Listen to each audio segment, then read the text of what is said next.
Dose única. Medida certa de cultura, informação e cidadania.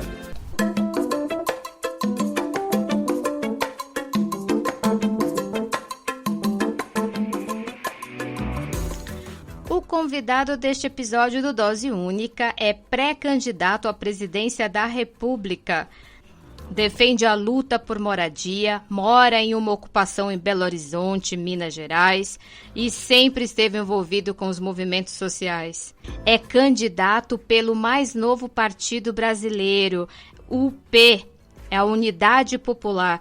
E olha só, é o único partido a receber o registro do Tribunal Superior Eleitoral no governo Bolsonaro.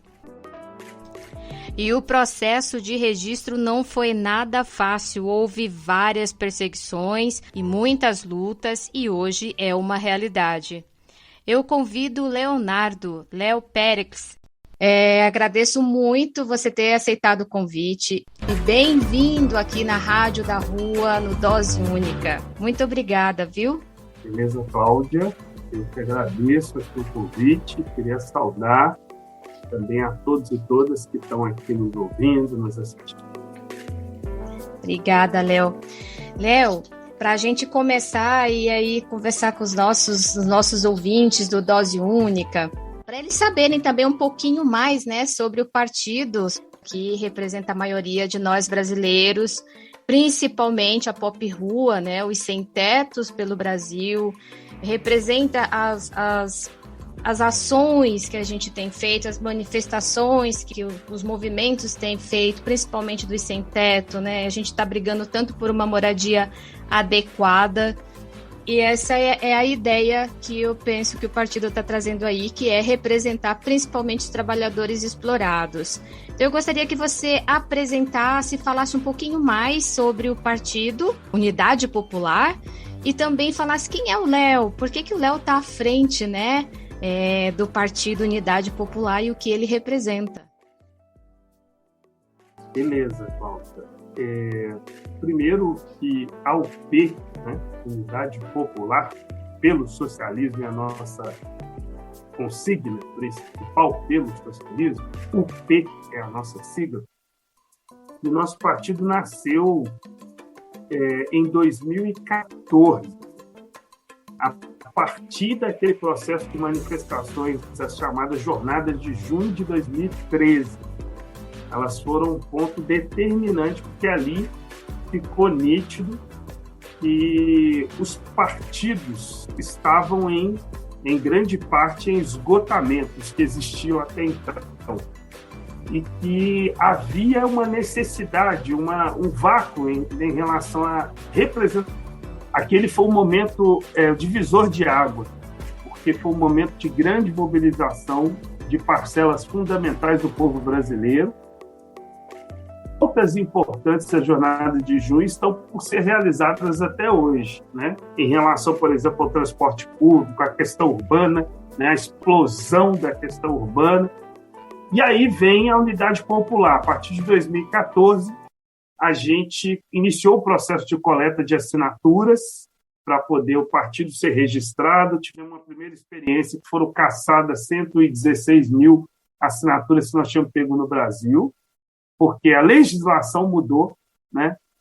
Sem combinar o jogo, a regra do jogo muda com o jogo rolando. Você vê como é que essa questão, como é antidemocrático a legislação que rege a formação de partidos políticos no Brasil, embora a Constituição preveja ampla liberdade de organização partidária. Então, nós reiniciamos em 2016 e tivemos apenas 2 anos na nova legislação para fazer o trabalho.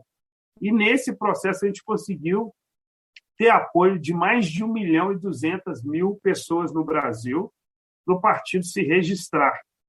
E como a gente fez isso? A partir do resgate de um trabalho de esquerda, que, na nossa opinião, nunca devia ter sido deixado de lado, que é fazer o trabalho de base, que é ir de porta em porta nos barracos das vilas, das favelas, das ocupações, nas casas, nos bairros pobres, né, desse país, na porta de empresa, de fábrica. Por que não? Porque tem gente que fala que isso é coisa do passado, e, na nossa opinião, isso é extremamente atual, indo às feiras dos bairros populares, nos ônibus, nas praças dos centros das cidades e de grande circulação, enfim, foi assim, e levando a bandeira, um conjunto de defesas importantes de um programa popular para mudar o Brasil, de reformas estruturais, da luta pelo socialismo, que nós entendemos que tem uma atualidade muito grande, né? A superação desse sistema de fome, de miséria, que é o capitalismo, que mesmo tem aqueles que ainda tentam até reformar esse sistema, uma coisa impossível, porque no máximo que o capitalismo vai nos oferecer são migalhas, né? Quando tiver melhorzinho, são migalhas que nós estamos recebendo, porque proporcionalmente os que muito ricos estão ganhando, nesse período que a gente ganha migalha, não tem nem comparação. E nós não estamos falando de um país, Cláudia, que ele é pobre, né? Que as pessoas não... que é um país que não tem condição de resolver seus graves problemas sociais, que ao longo aqui a gente pode desenvolver. E como é que eu cheguei à presidência da Unidade Popular? Eu sou militante do movimento social popular tem 22 anos. Agora, em janeiro, eu completei 22 anos de militância. Iniciei minha trajetória no movimento estudantil secundarista, né? Sempre fui morador de periferia, né? Fui criado, inclusive, na periferia de Contagem, que é uma cidade metropolitana de Belo Horizonte. Minha vida política já foi toda na cidade, eu sou nascido, inclusive, na cidade de Belo Horizonte, e a luta do meio passe, a luta do transporte público, quando eu falo esse negócio da jornada de junho, eu já tinha vivido antes, anos, uma década de mobilizações que a gente fez aqui em BH pela redução do preço de passagem, principalmente pela questão do meio passe para os estudantes das cidades, das capitais, que não tinha nenhum benefício para os estudantes. Inclusive, luta que nós somos vitoriosos em 2011, a gente conquistou, foi aprovado na Câmara Municipal aqui da cidade o meio passe, e nesse processo eu fui tanto diretor da entidade estudantil aqui da AMES, depois fui da União Brasileira dos Estudantes Secundaristas, tive uma passagem pela universidade, ingressei em 2006 na UFMG, e tive uma passagem, inclusive, pelo movimento estudantil universitário, fui diretor da União Nacional dos Estudantes, e em 2011 eu iniciei a transição e fui convidado para participar do movimento de luta nos bairros, vilas e favelas.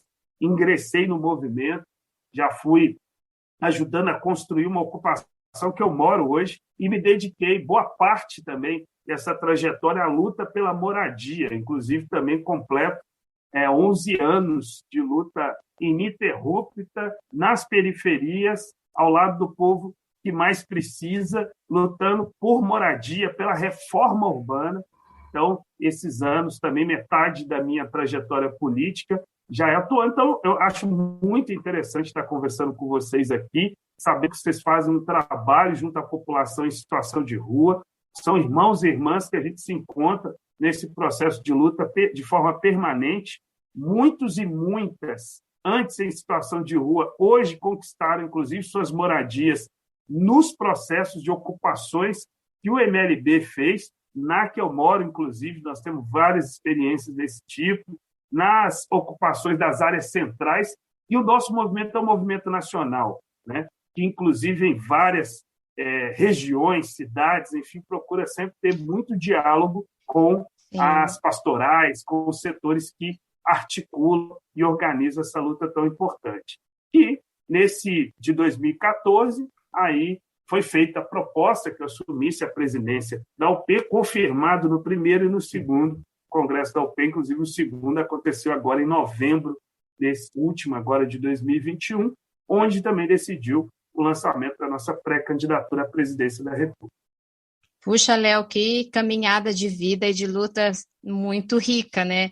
É uma conquista para todos os movimentos. Eu penso a tua representação neste momento, principalmente pelo partido, né? Pela fundação do partido, pelo registro do partido, e que vai estrear agora nessas eleições que nós temos a presidência. Léo, e você colocou tão bem a representação, a caminhada de luta, E aí o partido representa bastante o socialismo. Aliás, é representação total do socialismo. Mas eu queria que você colocasse aqui para gente, porque a palavra socialismo no Brasil atualmente, ela foi completamente desconstruída, né? As pessoas têm uma outra ideia, né, do que significa de fato o socialismo. Eu queria que você tentasse explicar para a gente aonde foi que começou ou aonde que está essa incompreensão do socialismo. Eu penso que é importante falarmos para os nossos ouvintes por que que a gente defende, por que que o Léo defende, né, o socialismo, por que que ele é importante, por que que foi desconstruído essa palavra no Brasil, Léo? Cláudia, na verdade, esse ataque nem é só no Brasil, é até no mundo, né? Vamos partir primeiro de uma questão fundamental. Os muito ricos, os que dominam a sociedade, que efetivamente nós estamos falando de um Brasil com 210 milhões de pessoas, mas só 1% tem renda acima de R$ 28 mil, sendo que 315 pessoas são bilionários no Brasil. Esses bilionários, e esse 1%, acaba. E como a legislação está montada nesse país capitalista que nós temos, eles acabam dominando a política através do poder econômico, né? E a gente está num tipo de sociedade que funciona assim. Os muito ricos acabam elegendo a maioria dos deputados, embora são votados pelo povo, mas o poder do dinheiro é que efetivamente acaba resolvendo a maioria dos processos eleitorais. Então, eles têm a maioria dos deputados que financiam esse processo, a maioria dos vereadores, a maioria dos prefeitos, a maioria dos governadores estão a serviço de um modo de pensar. Esse é o sistema que a gente está. Quem está nos ouvindo deve ter muita dificuldade de perceber que isso acontece. Essa democracia é uma democracia muito limitada, né? Que o poder do dinheiro é que decide. Por isso que a gente chama que é uma democracia burguesa. E esses que dominam com todos os privilégios há mais de 500 anos, né, aqui no Brasil, eles consideram que isso está certo, eles terem privilégios, ou seja, ser muito ricos, e, enquanto isso, nós temos milhões e milhões de pessoas que, inclusive, estão vivendo em situação de rua, sem ter direito, num país tão rico como esse.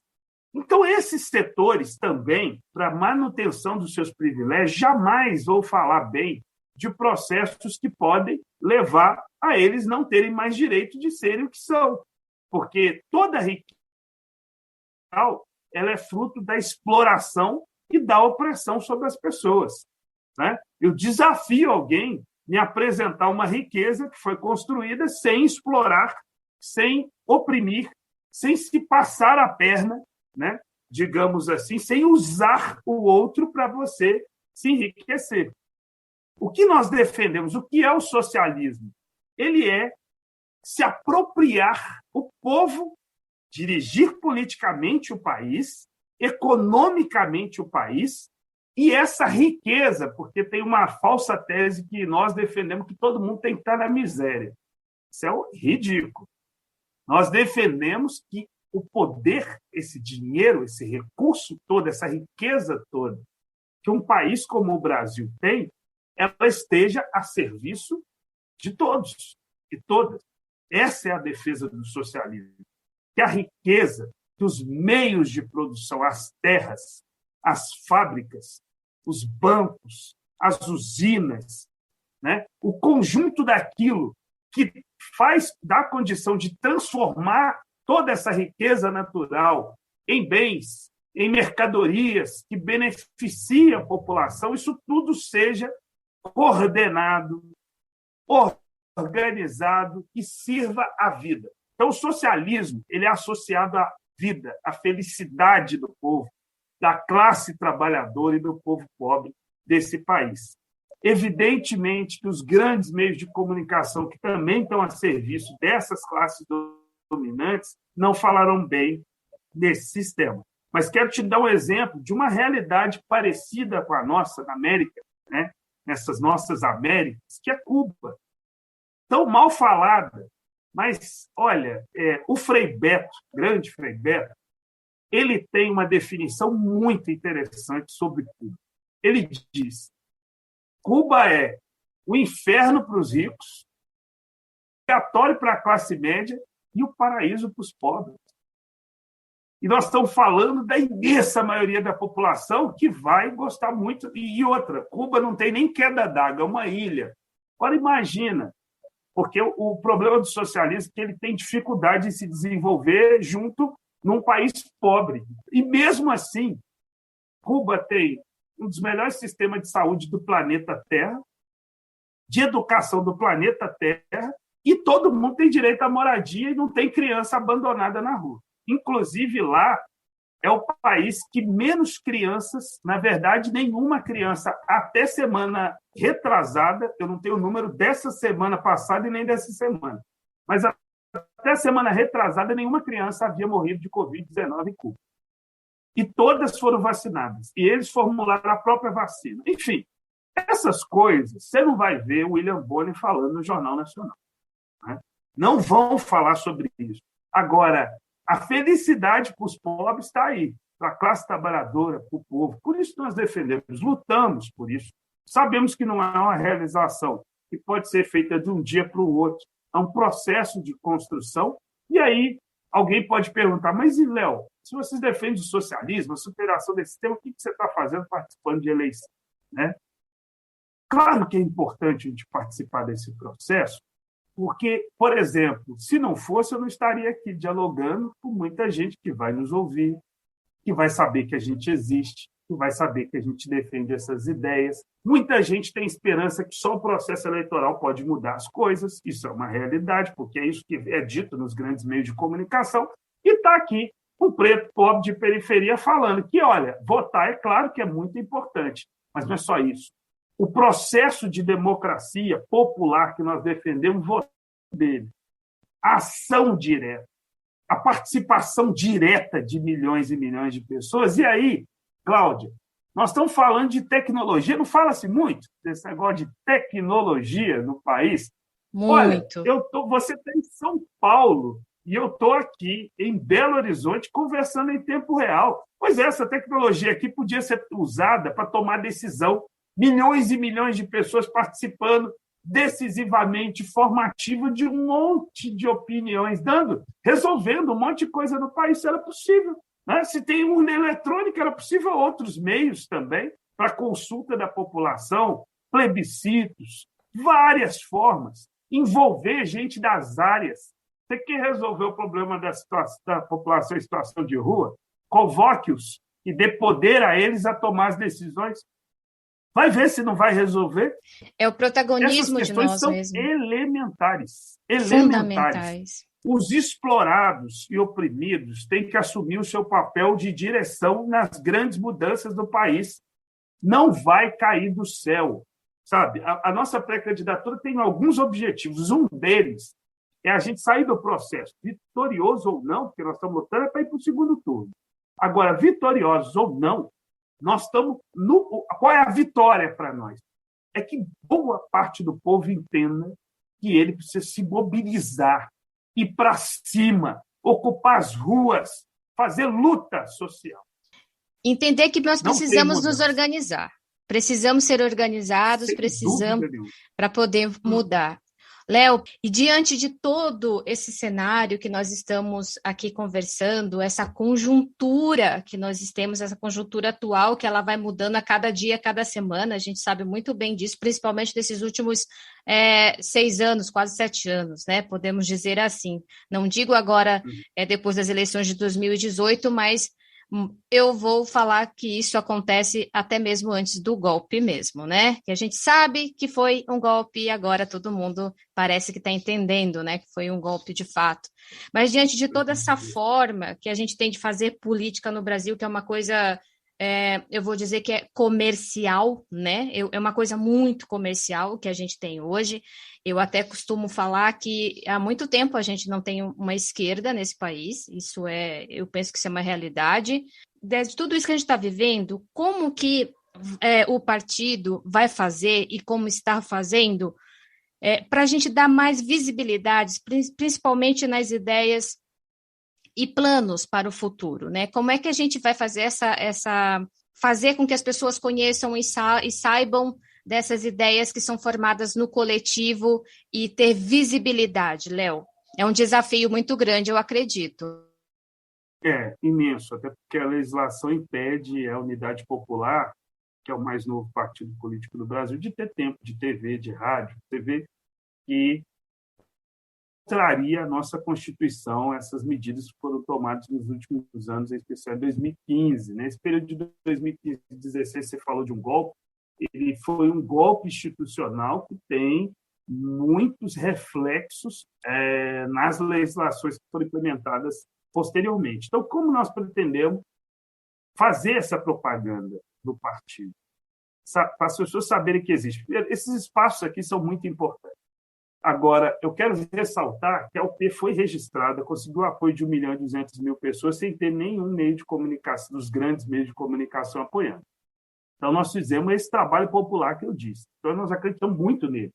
E só para quem está nos ouvindo ter uma ideia do que eu estou falando, o atual presidente fascista, antipovo, o Bolsonaro, tentou criar um partido, inclusive com o apoio de grandes empresários, muito dinheiro, até dono de cartório, um monte de parlamentar, e não conseguiu. Então, essa realização que a UP fez não é qualquer coisa, né? E isso nos credencia para tentar algo muito maior. E é nesse sentido que a gente vem. Se me permite, Cláudia, eu queria falar um pouquinho das ideias que nós estamos defendendo para esse processo eleitoral. Primeiro, o seguinte, nós temos como central a derrubada do governo Bolsonaro. Não estou esperando o processo eleitoral. Nós entendemos que precisa ser feito desencadear novamente esse ano as manifestações de rua. Não podemos esperar. Esse cara defende contra a vacina até de crianças, né?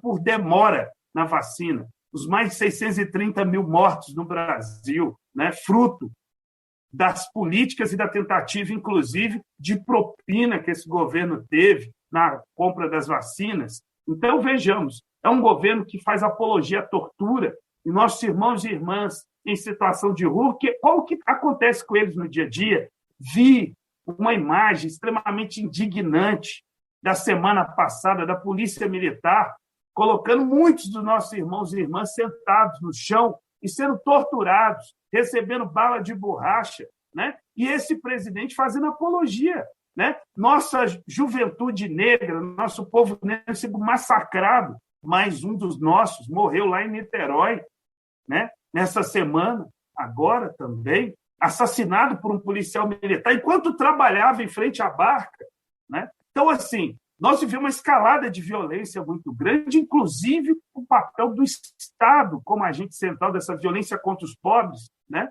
E um presidente que defende tortura, que defende torturadores, que defende a ditadura. Então, passou da hora. Os crimes, os vários crimes de responsabilidade que esse governo cometeu, ele precisa, se fosse um Congresso Nacional mais sério, inclusive um presidente do Congresso mais sério já tinha aberto o pedido de impeachment há muito tempo. Mas, como esse presidente faz o jogo dos muito ricos, desse 1% que eu falei, defende a política econômica que eles defendem, por isso ele não foi derrubado. E quero dizer, Cláudia, que as nossas defesas são, né, por processo eleitoral, a revogação de todas as medidas que foram aprovadas após esse golpe. A revogação da emenda constitucional 95, que determinou esse tal de teto de gasto. Esse teto de gasto é teto de gasto para os pobres. Não pode gastar com os pobres, com a classe trabalhadora no Brasil. Com os muito ricos, pode, que a dívida pública continue sendo paga e ela está fora do teto de gasto. E com ela, mais da metade de tudo que o Brasil arrecadou e está previsto para esse ano vai ser para pagar juros e amortização de uma dívida e refinanciamento dela, de uma dívida pública que não foi gerada para resolver os problemas do nosso povo. Foi gerada para os muito ricos ganhar muito. E, por fim, rever a reforma trabalhista e da Previdência, revogar essas reformas, porque isso foi uma das maiores enganações da nossa história. Disseram que ia gerar emprego com a reforma trabalhista e da Previdência. E o que aconteceu? Um dos piores índices de desemprego da nossa história. Andei pela Praça da Sé recentemente, assim como no centro de todas as grandes cidades, quando eu tenho oportunidade de visitar, como não é diferente aqui na cidade onde eu moro, em Belo Horizonte, e vejo famílias inteiras morando em situação de rua. Sabe por quê? Porque ficaram desempregadas, porque não conseguiram sustentar o pagamento do aluguel e foram morar em situação de rua, sabe? E estão morando enquanto nós temos milhões de imóveis abandonados, de terras, inclusive pertencentes aos estados, aos municípios, ao governo federal, que podia ser usado por um grande moradia popular. Mas, para isso, Cláudio, tem que ter coragem de enfrentar a especulação imobiliária. Os que acham que é dono da cidade, esses muito ricos, estão nas cidades, mantendo esses imóveis abandonados para especulação, para valorizar, para vender com mais dinheiro, para fazer negócios, sabe? E isso contraria a Constituição, contraria o Estatuto das Cidades, que é uma lei federal, inclusive que rege e regulariza os instrumentos de política urbana e da reforma urbana que estão previstos na nossa Constituição. E, por fim, as reformas estruturais, Cláudio. A reforma agrária de extrema atualidade, porque nós precisamos fazer com que a agricultura tenha como principal finalidade no Brasil alimentar o nosso povo e não exportar. E não somos contra exportar, mas sob outra ótica, que não é essa. E primeiro é o nosso povo, ou não é? São questões fundamentais. A reforma urbana, que é readequar as cidades ao interesse da maioria, né? Taxar grandes fortunas, que é outra forma de ter muito dinheiro para investir nas áreas sociais, né?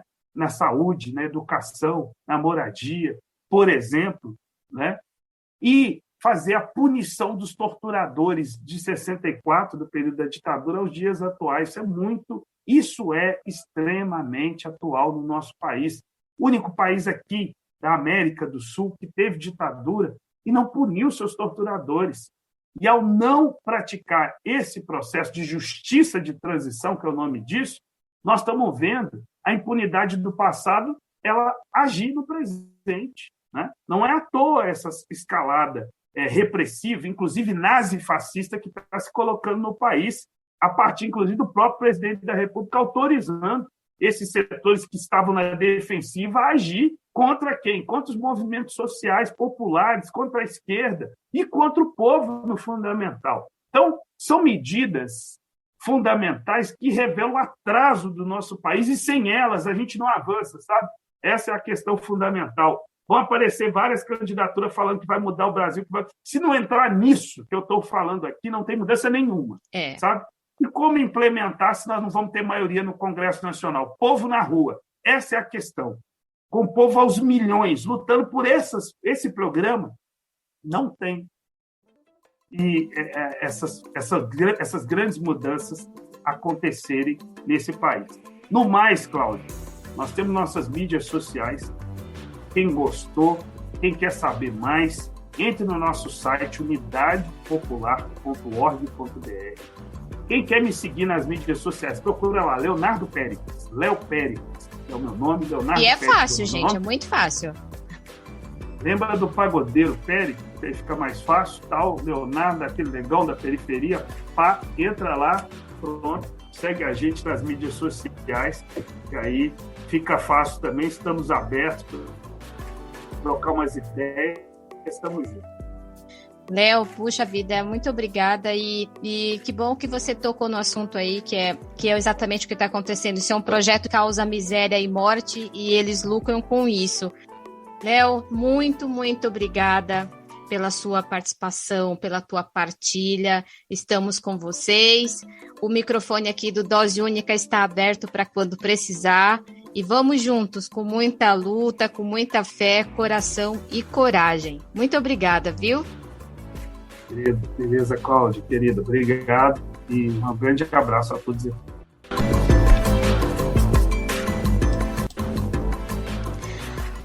O Partido UP, Unidade Popular, traz um esperançar e aponta naquele caminho de justiça social. E quando a gente fala de justiça social, nós estamos falando de igualdade, de respeito, da diversidade. Nós estamos falando de compromisso para romper essa desigualdade, dessas condições sociais em que nós estamos vivendo. E essas condições sociais que nós estamos vivendo, ela é gerada pelo capitalismo. Então, a candidatura do Léo e a chegada do Partido P aponta para a liberdade, aponta para aquilo que tanto desejamos, né? O caminho à vida digna. Força e coragem, Léo. Vamos juntos, companheiros.